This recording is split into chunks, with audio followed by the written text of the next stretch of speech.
Hi everyone. Today we're talking about the statement that Jesus was crucified, died, and was buried.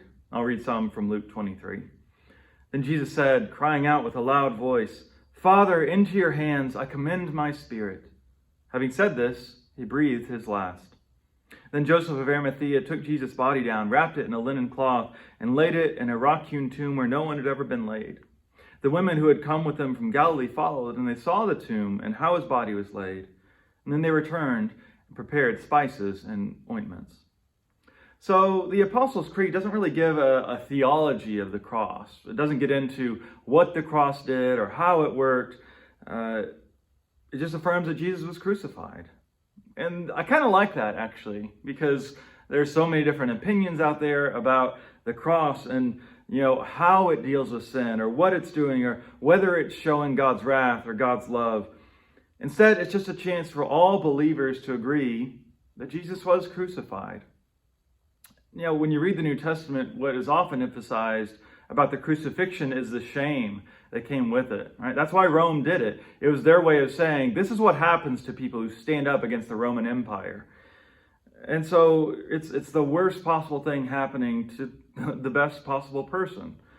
Even though Jesus preached God's inclusive love, the cross is him experiencing humanity's exclusionary hate. Religious and political leaders came together to say no to God's yes. Now, this statement also seems a little bit redundant, right? He was crucified, he died, and he was buried. Crucifixion was usually pretty fatal, so you would think they would just need to say that. And, for one thing, it's maybe emphasizing that Jesus really did experience death. And as we heard in that gospel account, it fits the eyewitness accounts of those who were responsible for the burial of Jesus' body. As far as they were concerned, this is the end of the story. And they just want to honor him in death as best they can. Of course, this emphasis on the fact that he really died, he was really buried in a tomb, is leading into the surprise of the resurrection. They didn't see it coming, even though they probably should have, because Jesus told them. But maybe for today, we should sit in the silence of Jesus' time in the tomb.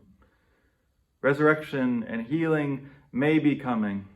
I don't know what death you're experiencing right now, but we don't need to just rush ahead to what's next. We can stay in this moment. We can call it holy, too. We can acknowledge that healing, though it may be coming, it's not here right now.